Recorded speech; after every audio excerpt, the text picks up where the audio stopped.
Ierīkojot apkuri, mēs arvien biežāk izvēlamies tādu, kas taupa enerģiju un sniedz neatkarības sajūtu.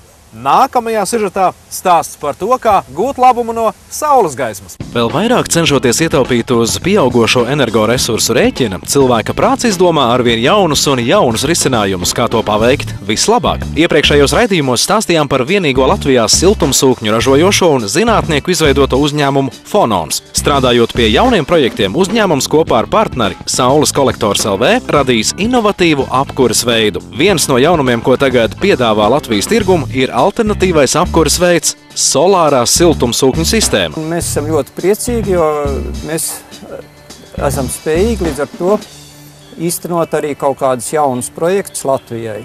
Domāju, ka mūsu piedāvātais risinājums ir labāks, tāpēc, ka mēs varam veiksmīgi konstruēt siltumsūkņus tieši tādus, kādas vajadzīgas atbilstošajai sistēmai. Mēs varam pamainīt kaut ko, ja, teiksim, ir kaut kas nepieciešams. Katrā gadījumā neviens ārzemju lielražotājs uz tādām izmaiņām neies, jo tas viņiem nav izdevīgi. Mums ir tomēr tas izdevīgi, interesanti. Mēs varam nopelnīt ar to.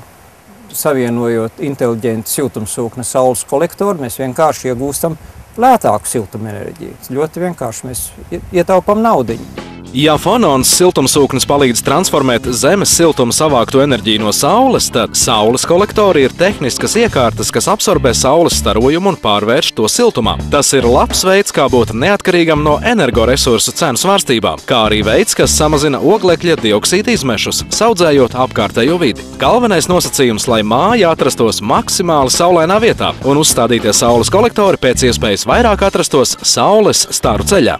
Tas ir speciāls solārais stikls, kuram ir ļoti būtiska īpašība. Viņš 90% visu veidu starojumu laiž sev cauri. Un tas jau ir pamats, no kā tad to enerģiju iegūt.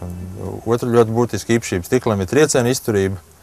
Un, tas ir atrodas uz jumta. Ir svarīgi, lai ne putni, ne koki, ne vētras, ne krusas, lai nekas nevar to kolektoru sabojāt. Solārais stikls ir visdārgākais elements saules kolektorā. Kad saules starojums iziet cauri šim stiklam, tas nonāk uz absorbējošās virsmas. Esošais pārklājums saules ietekmē ļoti strauji uzkarstu, un šo iegūto siltumu izmantojam ūdens sildīšanai un apkurei. Paneļa iekšpusē pa vāra caurulītēm cirkulē siltumnesēja šķidrums. Caurulītes saskarē ar absorbējošo virsmu uzkarstu, un tālāk tajās uzkarsušais šķidrums nonāk boilerī. Lai siltums nepazustu, saules kolektoram jābūt viengabala korpusā, kas siltināts ar speciālu solāro bati.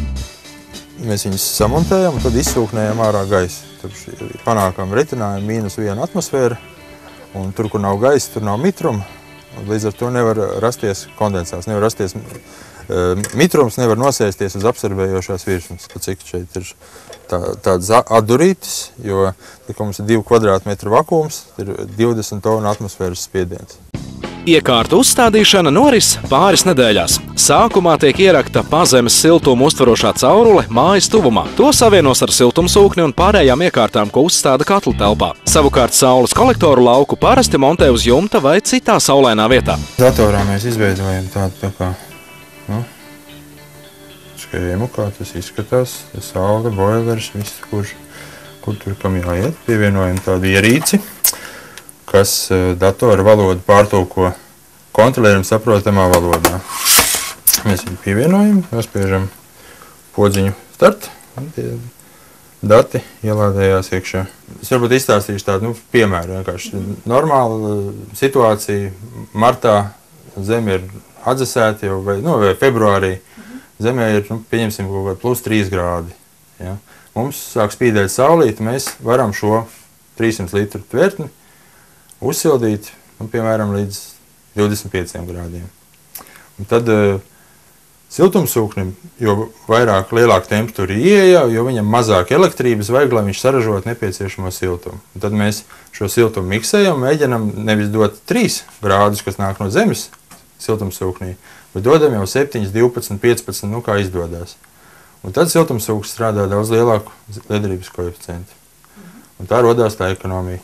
Šobrīd mēs varam redzēt, ka no saules kolektoriem nāk 75 grādi, apakaļ iet 50, tad 25 grādus mēs liekam akumulācijas tvertnē šobrīd.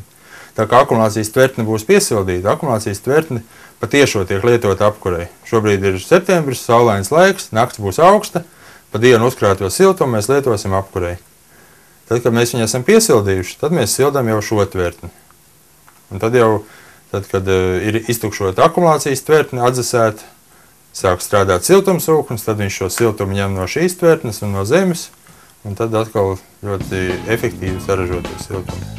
Pie šādas apvienotās solārās sistēmas siltumsūknis strādā mazāk stundu, jo ieslēdzas tikai tad, kad tas ir nepieciešams, piemēram, mākoņainā dienā. Tādējādi tās pagarina iekārtas mūžu, samazina patērētās elektroenerģijas daudzumu un ļauj ietaupīt.